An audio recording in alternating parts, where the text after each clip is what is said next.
전에 첫 회의 상담료를 안 내시고 두 번째 올 때 결제하겠다고 했는데 안 오신 분 설명드리고 있었어요. 이분이 법적으로 무슨 죄가 될까요? 1. 사기죄, 2. 공갈죄, 3. 강도죄, 4. 절도죄.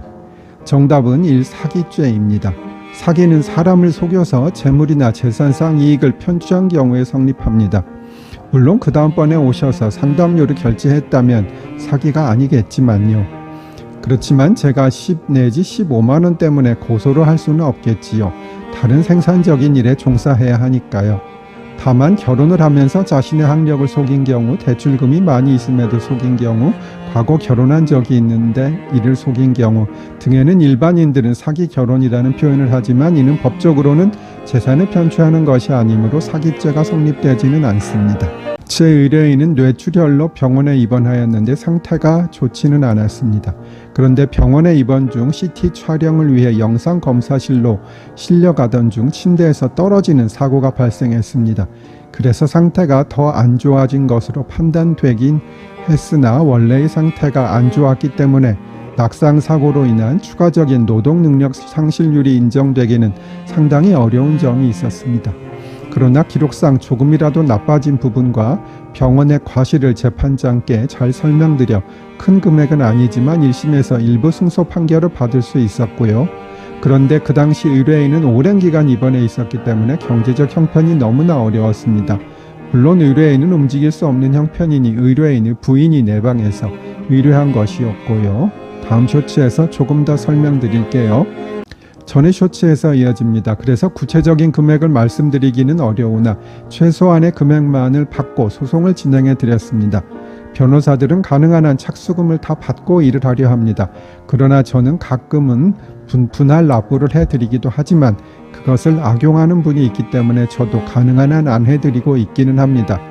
부장판사나 한 사람이 의뢰인에게 착수금 미수가 있으니 내달라고 말하는 것이 쉽지 않기 때문이지요. 어쨌든 이 사건에서는 제가 정말 적게 받고 1심 해드렸고 2심 하면서는 추가로 비용을 1원도 받지 않았습니다. 저희 법인의 정 변호사님과 같이 했는데 이 사건을 진행하면서 비용을 못 받은 것은 정 변호사님도 알고 있었고 정 변호사님과 경제적으로 어렵고 게다가 억울한 분들을 위해 비용이 조금 적더라도 열심히 해보자고 다짐을 하기도 했습니다. 다음 쇼츠로 오세요. 전의 쇼츠에서 이어집니다. 그런데 2심을 진행하던 중 결국은 제 의뢰인이 하늘나라로 가셨어요. 그리고 부인과 자녀들은 상속 포기와 한정 승인을 하면서 망인의 상속 관계는 정리가 되었고요. 그분은 결국 병원에서 많지 않은 돈을 받고 사건이 조정으로 종결이 되었습니다. 그 과정에서 병원 측에서 못 받은 진료비가 있다고 상계를 하겠다는 의사표시를 해서 곤란한 일도 있었지만 의뢰인의 부인께서 병원에 항의를 해서 결국은 조정금은 다 받으셨어요. 부인이 부군께서 돌아가신 지 6개월쯤 지나 저를 찾아와서 그간의 어려웠던 상황을 30분 정도 설명하시더군요. 정말 힘들었고 이 세상에서 지옥을 경험했다고 하시면서 눈물을 글썽이셨어요. 말씀 다 마치시고 제게 적은 비용으로 고생했다고 하시고 미지급 변호사 비용 어떻게 하면 좋겠느냐 물으시더군요. 전의 쇼츠에서 이어집니다. 제가 착수금으로 못 받은 돈 그리고 성공보수로 약정한 돈이 있으니 사실 상당한 돈을 받아야 하는 상황이었습니다.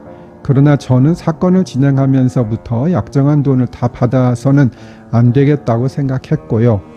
그리고 정말 나쁜 사람 같으면 돈 없으니 속칭 배째라 하셔도 이상하지 않을 뿐인데 그래도 오셔서 상의를 하시니 고마운 마음도 있었지요. 그래서 제가 상당 부분은 감액을 해드리고 적정한 금액만 천천히 주시면 된다고 말씀을 드렸습니다. 이런 말씀을 제가 드리는 것은 상담료 얘기를 요즘 너무 많이 드려서 제가 돈 밝히는 사람으로 잘못 보일까 하는 걱정이 없지는 않았어요. 저 그렇게 돈만 밝히는 사람 아니고요. 어렵고 억울한 분에게는 소액 받고도 봉사할 줄도 압니다.